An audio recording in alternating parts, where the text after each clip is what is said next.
बहुत सही बात सर आपने कही कि अनावश्यक विवाद से हमको बचना है, हमको हिस्ट्री से सीखना चाहिए। मेरे ख्याल में ये बहुत ही ठीक बात है और ये जो भी सुन रहा है उनको बिल्कुल इस बात पे अमल करना चाहिए और सोचना चाहिए। सर अगला मेरा ये सवाल होगा कि भारत का इतिहास जो है,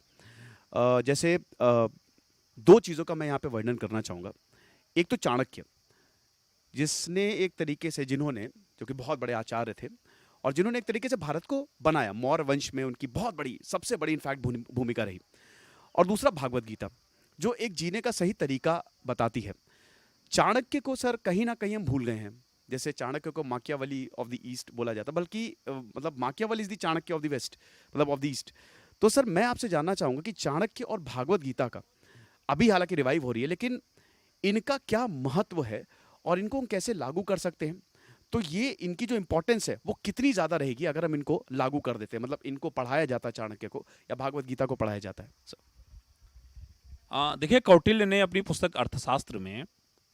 जिस प्रकार उन्होंने राजनीतिक व्यवस्था की बात की, आज भी पूरे दुनिया में जो उदाहरण दिए जाते हैं, खासतौर पे हमारे पड़ोसी देशों से संबंधों को लेकर के,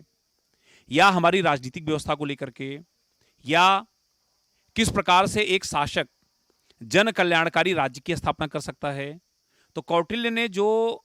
एक ऐसे राज्य की अवधारणा दिया। खासतौर पे हम अगर प्राचीन भारत में देखें, उस समय हमारे पास इतने संचार के साधन नहीं थे,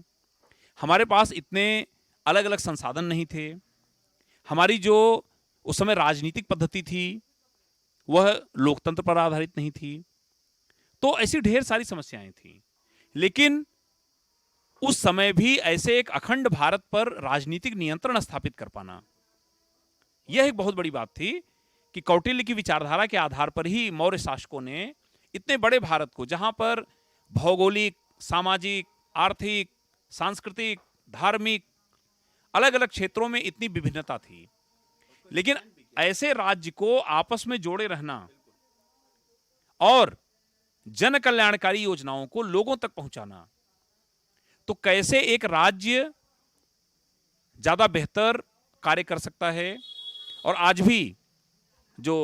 कौटिल्य के सिद्धांत हैं पूरी तरह से प्रासंगिक हैं कि राज्य की वास्तविक अवधारणा क्या है,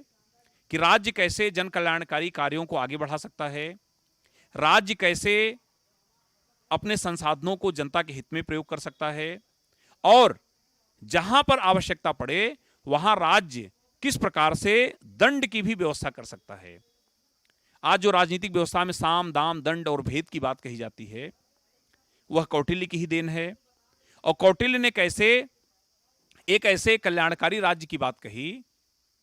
जो न केवल अपने नागरिकों के अधिकारों की रक्षा करता है, बल्कि अपने नागरिकों को सशक्त भी बनाता है। दूसरी जो महत्वपूर्ण बात आपने कही श्रीमद् भागवत गीता की, आज देखिए इस्कॉन कैसे पूरी दुनिया में श्रीमद् भागवत गीता के विचारों को आगे बढ़ा रहा है, किस प्रकार पश्चिमी देशों में भी, जहां पर भौतिकता अपनी चरम स्थिति पर है, औद्योगिक क्रांति के बाद जिस तरह से यूरोपीय देशों में आर्थिक और भौतिक विकास हुआ, जिस प्रकार नागरिकों की जीवन शैली में बदलाव आया, वहां पर भी लोग शांति की खोज में, एक बेहतर जीवन प्रबंधन की खोज में उस श्रीमद् भागवत गीता को पढ़ते हैं। जापान जैसा उन्नत देश और कई ऐसे दुनिया के उन्नत देश,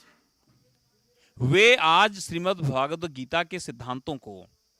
अपने जीवन में उतार रहे हैं। कई विश्वविद्यालयों में ऐसे कोर्स संचालित हो रहे हैं जो कि ऐसे समग्र जीवन का दर्शन, जो कि आपके जीवन को ज़्यादा बेहतर बनाता है, आपके जीवन की समस्याओं का बहुत बेहतर निराकरण देता है। और सबसे बड़ी बात है कि बिना किसी तनाव के, जैसा कहा गया कि हम केवल कर्म करते हैं, फल की चिंता नहीं करते हैं, आप किसी प्रकार का कोई तनाव नहीं लीजिए। आप देखिए तनाव कारण कितने नई नई प्रकार की बीमारियां, आज डायबिटीज एक महामारी के रूप में जैसे फैल रही है, आज कार्य का इतना ज़्यादा लोगों पर दबाव है कि उच्च रक्तचाप, हाई ब्लड प्रेशर बढ़ रहा है, और किस प्रकार से युवा इन बीमारियों की चपेट में आ रहे हैं, हमारे जो कार्यस्थल हैं उस पर किस प्रकार से इतना दबाव लगातार बन रहा है। तो इन सब से निपटने का एक ही तरीका है कि हम श्रीमद् भागवत गीता के जो सूत्र हैं एक बेहतर जीवन जीने के, हम किस प्रकार अपने जीवन को नियंत्रित करें, किस प्रकार हम अपने आचरण को नियंत्रित करें और एक ऐसे समाज की हम स्थापना करें जहां पर संघर्ष न हो, बल्कि हम मानवीय मूल्यों के आधार पर, प्रेम के आधार पर और नैतिक मूल्यों के आधार पर हम जीवन जिएं, जहां पर कानूनी बाध्यताएं नहीं। देखिए, कानून की अपनी कुछ विफलताएं भी हैं कि कानून लागू करना आसान होता है, लेकिन लोग स्वेच्छा से कानूनों का पालन करें, वह नैतिक मूल्यों से ही संभव होता है। और नैतिक मूल्य तभी प्रभावी होंगे जब हम श्रीमद् भागवत गीता जैसे आदर्शों को अपनाएंगे।